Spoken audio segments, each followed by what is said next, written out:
My name is Jason. For the past 10 years, Angela has been my anchor, my wife, my closest friend, my partner through everything. We built a life together, one filled with love, understanding, and an iron will to overcome whatever came our way. I believe we were unbreakable. At least that's what I thought until one ordinary lunch break completely upended my world. It was a day like any other. I decided to break from my routine and try a new eatery, simply enjoying the crisp air, the steady hum of urban life, and the rhythm of passing cars. Then as I crossed the street, I saw her. There she was, Angela, stepping out of a coffee shop. For a fleeting moment, my heart swelled with pride and love. But everything fell apart when I noticed who was with her. I recognized him instantly. Stephen, a man from her work, someone she'd casually mentioned before. Friendly, professional, nothing extraordinary, until he casually slipped his arm around her waist. In that split second, something inside me cracked. At first, I tried to tell myself that it was merely a friendly gesture, a harmless touch easily misunderstood. But in plain sight, under the glaring afternoon sun, he leaned in and kissed her, and she returned his kiss with a familiarity that shattered every illusion I ever had about our bond.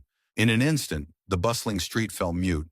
The chatter, the honks, and even my own scattered breaths disappeared into an overwhelming white noise.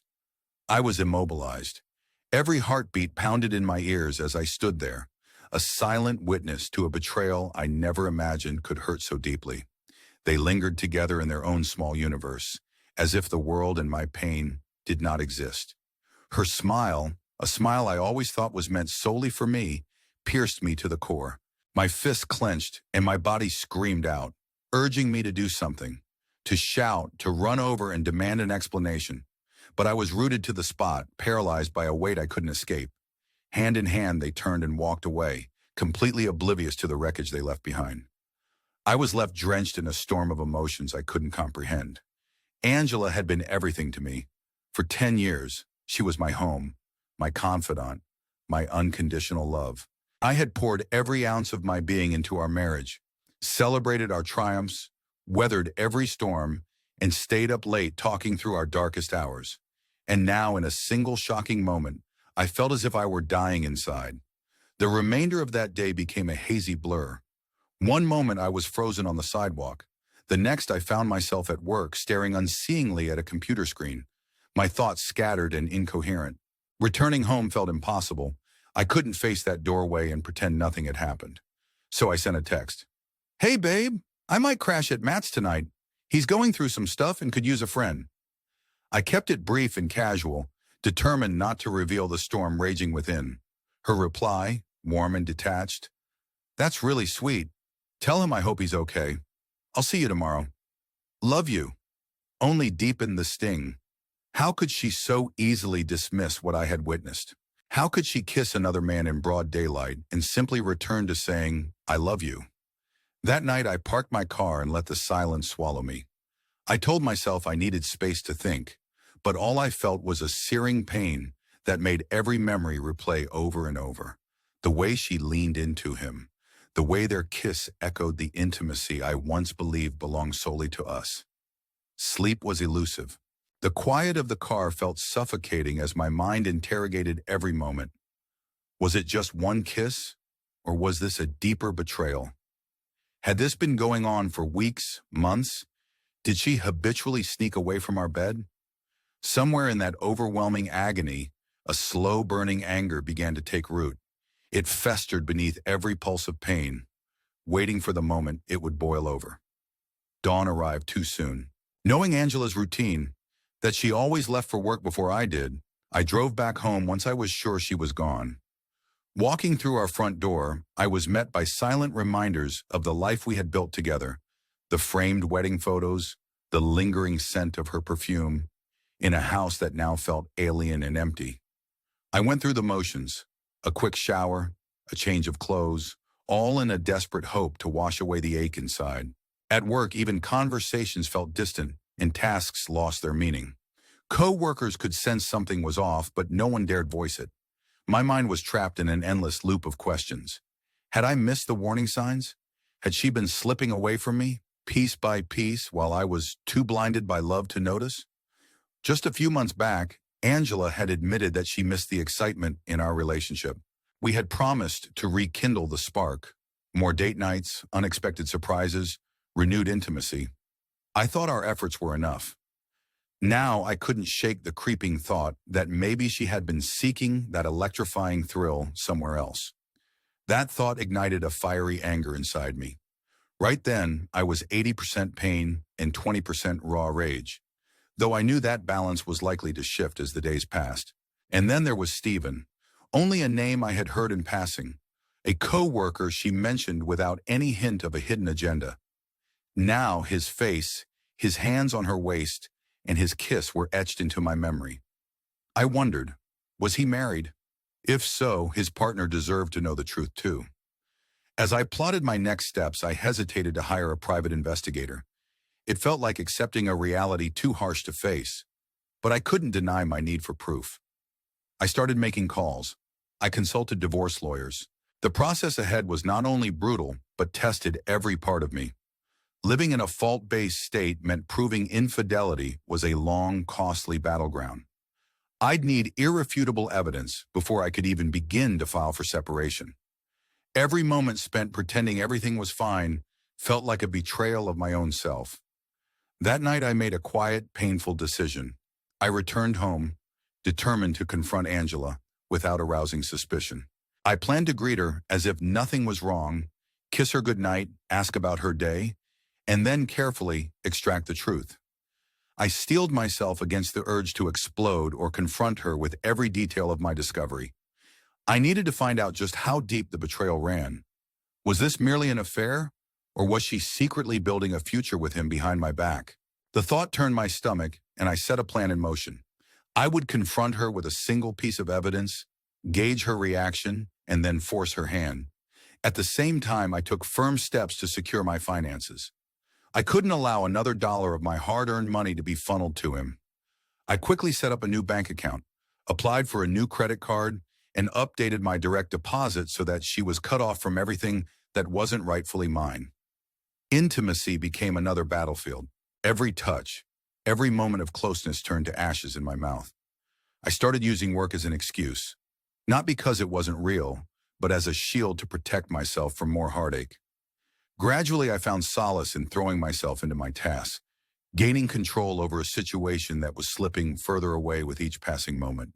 I knew that before I could face this universe of betrayal to my face, I'd eventually need therapy, to admit out loud the reality that the woman I once loved had shattered our most sacred vows. Yet for now, I hid behind typed words on a screen, where the sting was just as raw but somehow less final. I made sure no friends or family knew. Talking with lawyers felt detached, strategic, but letting loved ones in would have made the betrayal all the more real.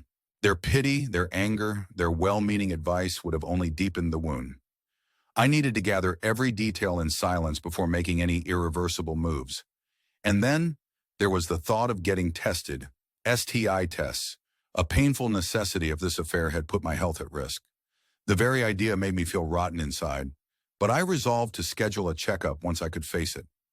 Our careers had always kept Angela and me on different schedules. We rarely crossed paths in the city until that fateful afternoon when our paths collided at an unfamiliar cafe while I was grabbing lunch between meetings. It was supposed to be a routine day, but the moment I stepped through the door, my world flipped. I saw her laughing and smiling with him, a smile that wasn't hers to share during a quick work break. Her hand on his arm was a gesture so intimate that it twisted every memory into knots. I longed to confront them right then, but I froze, my mind echoing the impossibility of believing what my eyes had witnessed. By the time I snapped out of my stupor, I had already left that place, my hands trembling as I steered away. The image of them together burned into my brain. When she returned home that evening, her greeting was deceptively cheerful. "Hey, babe," she said as she lightly kissed my cheek and asked about my day. My throat tightened trying to reply. I managed a nod and a simple, "Busy yours?" But behind her casual words lurked the truth I had seen, all while I was left drowning in silent despair. I feigned enthusiasm as she spoke about her mundane lunch, but every word from her felt like a betrayal. My entire being screamed with the need to be better, to uncover more of the hidden lies.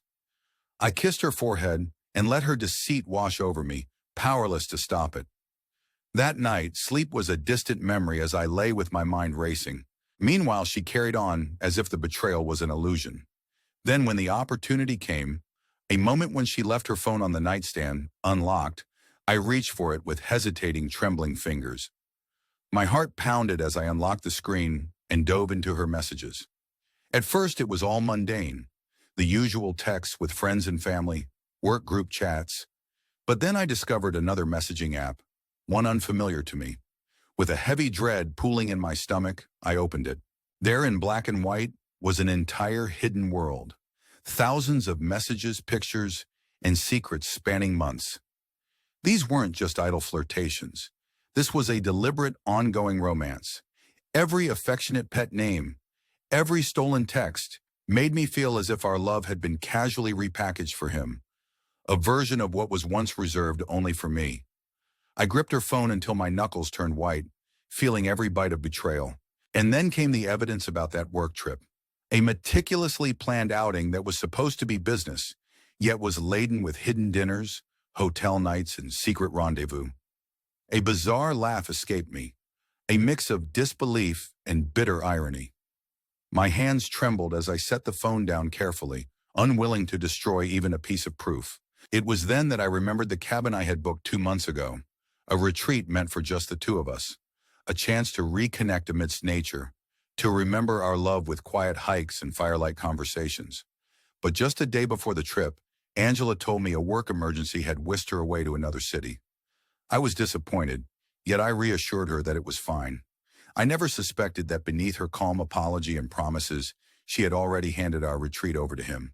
That night, while I sat alone in our empty home, revisiting every painful memory, a grim truth solidified.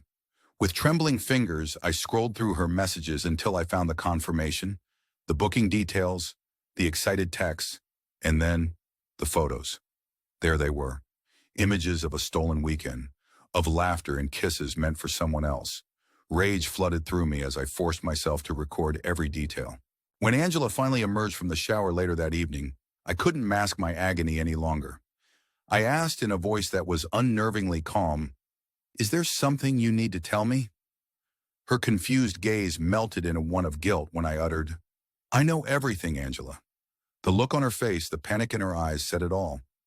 Despite her tearful stammers and feigned apologies, I was numb, devoid of any strength to forgive.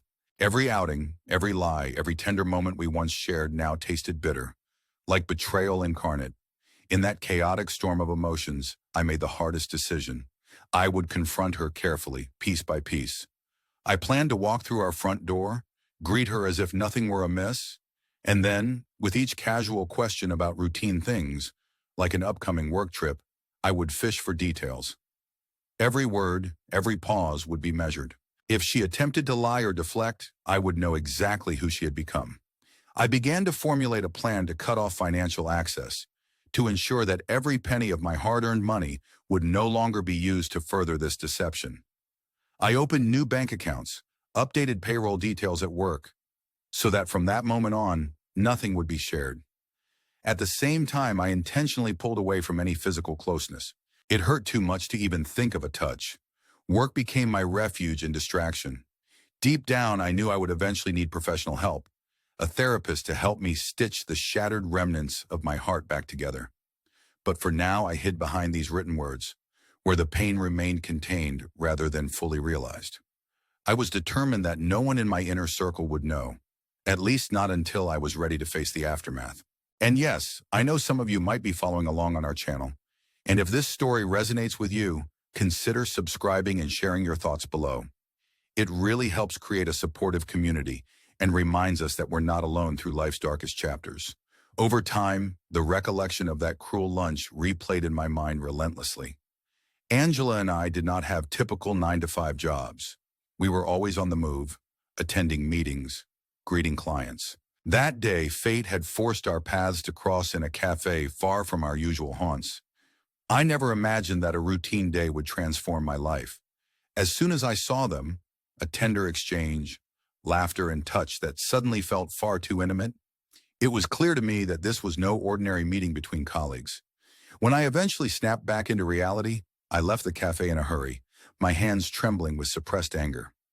The drive home was a haze of shock and disbelief.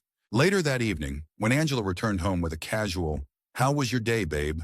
and quickly recounted her lunch in a tone that indicated nothing was amiss, every fiber of my being rebelled. I masked my agony with forced smiles and hollow words, but inside I was a storm waiting to erupt.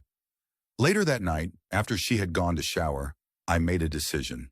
With my heart pounding and hands shaking, I picked up her phone from the bedside, a device left dangerously unprotected.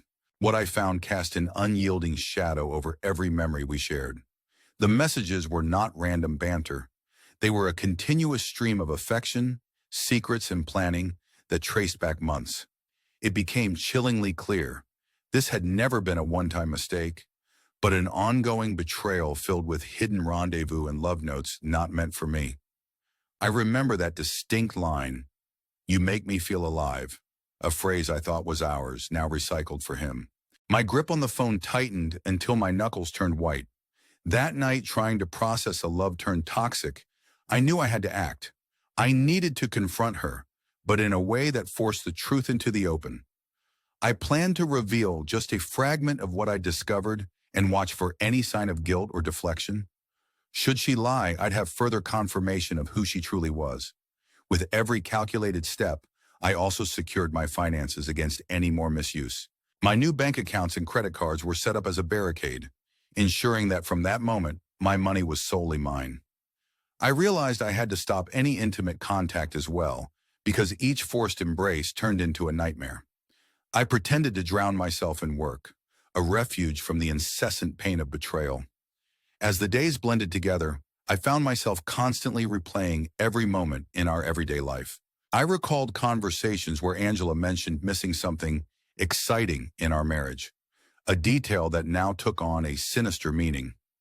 Every late-night discussion, every shared joke, seemed trivial in light of this hidden affair. And with that, anger slowly started to overtake the pain. Right now, it was a mix of 80% heartbreak and 20% seething rage, though I could feel that balance shifting with time. I was left wondering about Stephen, a name that had formerly meant nothing more than a passing reference, which now dominated every thought. Even though I knew nothing about his personal life, I couldn't help but think that if he was married, his partner deserved to know too. In the days that followed, I meticulously planned my next moves. I decided that when I finally confronted Angela, I wouldn't unload every painful detail at once.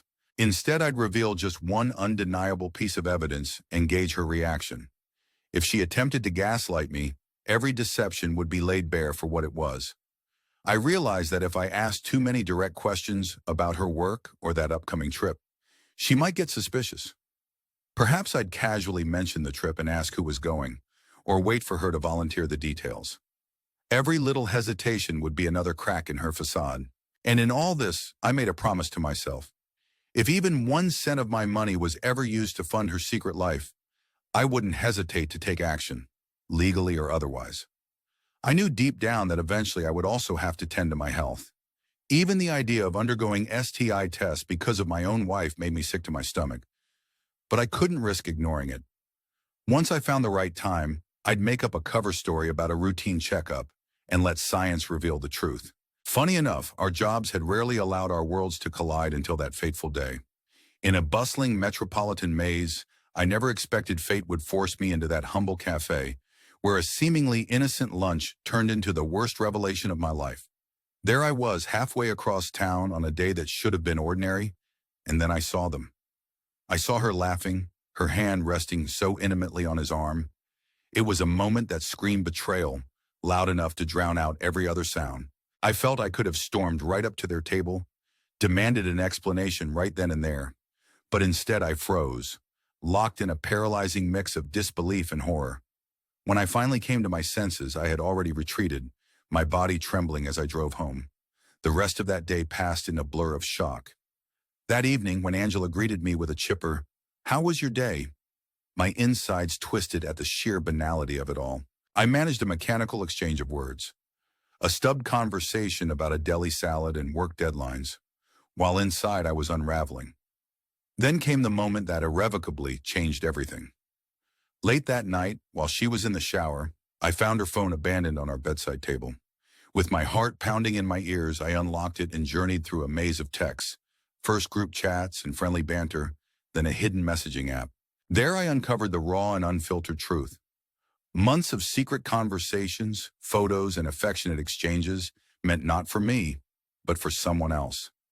I stared at the screen in disbelief, and when I came across the messages about that work trip, messages that detailed dinners, hotel stays, and intimate rendezvous, I almost chuckled bitterly at the absurdity of it all.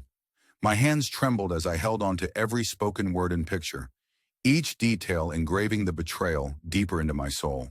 I later learned that while I had booked us a dreamy cabin retreat, one designed to bring us back together amid nature's beauty, Angela had given the reservation over to him.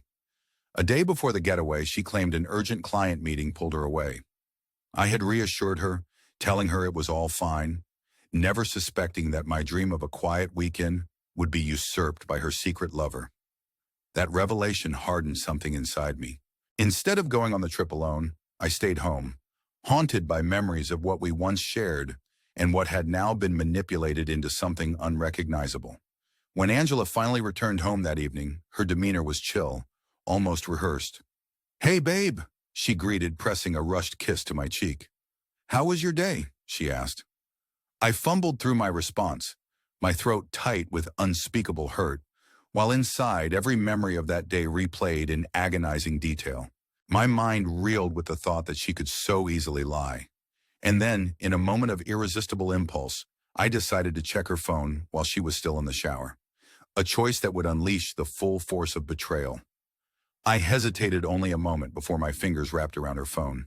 Once unlocked, I dove into a world of secret conversations. At first, everything appeared normal, chit-chat with friends, work group messages. Then I discovered messages on an unfamiliar app, messages that unleashed a torrent of evidence. Thousands of texts, dating back months, full of inside jokes, intimate plans, and stolen moments that shattered the image of our once sacred connection. There were photos too, images of stolen weekends, of laughter shared over clandestine dinners, of kisses that once belonged only to me. In that moment, I realized that our love, the foundation of a 10-year marriage, had been deliberately replaced with a charade. I still remember the words she once whispered to me at the beginning of our relationship. "You make me feel alive." Those words now repeated in her messages to him stung like 1,000 cuts. I clutched her phone until my knuckles turned white. Every image, every message a confirmation of what my heart had already known. That night I barely slept as the truth played in relentless loops through my mind. When Angela came out of the shower, I couldn't keep my composure any longer. My voice was cold, almost eerily calm, as I asked her, "Is there something you need to tell me?" Her eyes darted away in feigned confusion until I finally said in a whisper that sent shivers down her spine, "I know everything, Angela." The silence that followed was heavy with guilt and regret. Her face twisted in panic, but her excuses fell flat. The conversations, the lunches, the cabin getaway, all pieces of a puzzle that confirmed her betrayal beyond any doubt. I demanded answers. "Did you sleep with him? How many times?" Her tearful response was broken and uncertain. She tried to claim it was just the thrill of something new, a mistake born out of a longing for excitement. I couldn't believe it. She had sacrificed every shared memory, every sacrifice, for the mere allure of novelty. Her pleas, her tearful attempts to justify her actions, rang hollow. I spat back, "Did you ever consider what this would do to us? Did you ever think about me?" In that moment, I realized that everything we had built was nothing more than a facade. Even as Angela begged for forgiveness, promising that she'd do anything to fix what was broken, I found myself unable to trust or to heal. A profound sense of finality washed over me. I sent Angela away for the night, directing her, "Go sleep in the guest room." Her whispered pleas, "Jason, please," could no longer mend the widening chasm between us. With a heavy heart, I took her phone and forwarded every message and image to myself, to preserve the undeniable evidence of her betrayal. I needed to know every detail, every lie in cold, unfiltered form. And that's when I discovered something even darker. Stephen wasn't unattached either. His wife, previously an unknown entity in our everyday small talk, now revealed herself in the text messages. There was another victim who later would learn the truth, just as I had to. The morning came slowly, and for a time Angela and I moved around each other as if we were ghosts. When I returned her phone, my voice was hollow. "If you go on that work trip, you'll return to an empty house." Her trembling promise that she wouldn't go meant nothing. I couldn't even bring myself to answer her feeble protestations, as I watched her walk out the door with my heart breaking in pieces. Then, for the first time since this torment began, I broke down and cried. I realized that our marriage, the life I had invested everything into, was nothing more than a sham. Desperation gave birth to a dark resolve. I had to let the truth out. Determined, I dug through her Google Maps history and found an address, a place she'd visited more than once. I printed every text, every photo, to hand over as irrefutable evidence to the wronged wife on the other side of this tangled affair. I would take the confrontation further. I would face the man who had helped destroy my life. I was done playing nice. I drove to his house, uncertain of how he or his wife would react, but knowing that they needed to know the truth as much as I did. When I arrived, his car was gone, but his wife answered the door. Her wary eyes met mine as she asked, "Can I help you?" I took a deep breath, steadying my voice as I introduced myself. "I'm Jason, Angela's husband." Her confused expression slowly gave way as I laid out the printed messages, proof that her husband and my wife had been entangled in an affair for months. The shock in her eyes, her unsteady breaths, confirmed the brutal reality. In that moment, I handed her my number and softly said, "If you need someone to talk to or need more information, please reach out." As I turned to leave, she was already scrolling through her phone in disbelief. Back at home, moments later, Angela stormed in, furious. "What the hell is wrong with you?" she snapped, tossing her phone on the couch. "You went to his house. You told his wife." I stared at her, shock mingled with crushed heartbreak. "She deserved to know," I replied coldly. "Your little affair has torn our marriage apart, and you had no right to keep lying." Her face contorted with anger and disbelief as she spat. "You had no right to do this." And before I could say another word, my phone buzzed with an unknown number. I ignored it, until a furious knocking shattered what little calm was left at the door.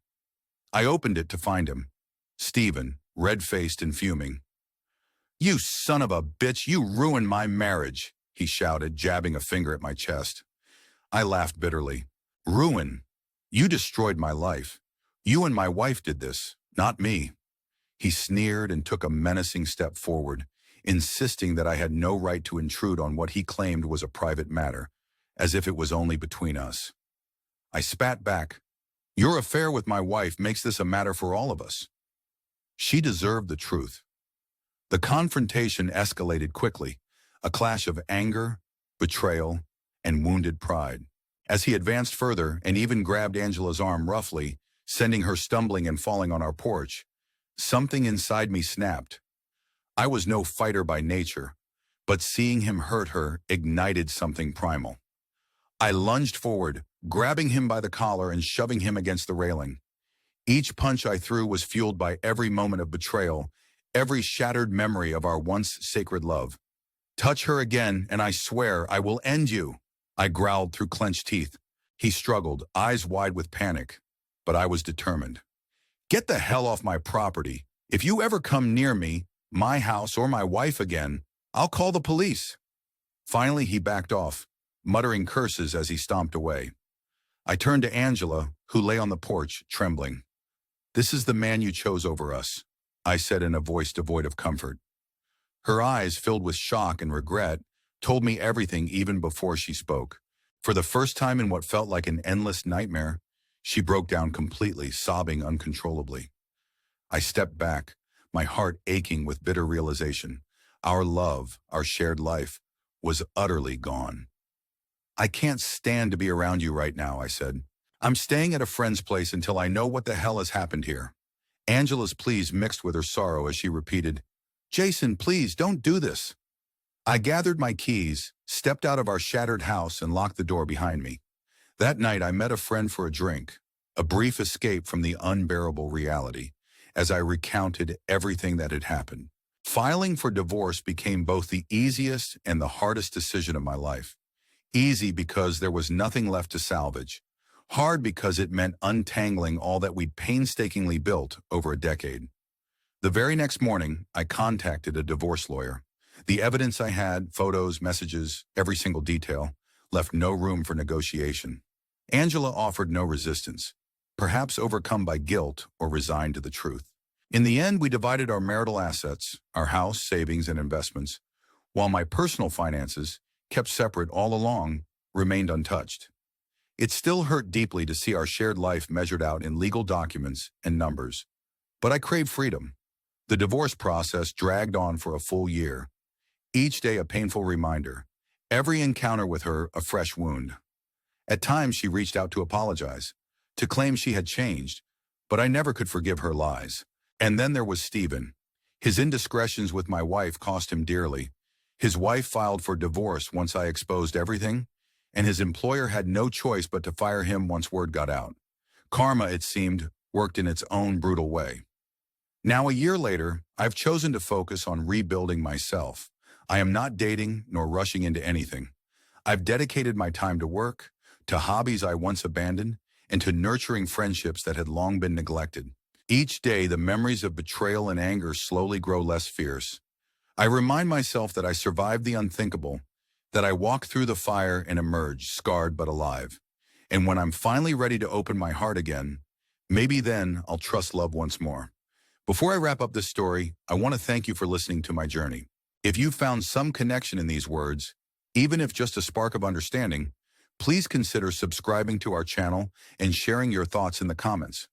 Your support makes it possible to continue sharing these raw, real stories with you all. This has been my truth, a cascade of heartbreak, betrayal, and the painful journey to reclaim my life. I invite you to join our community, share your own stories, and help others who might be facing similar battles. Thank you for being here and for your support.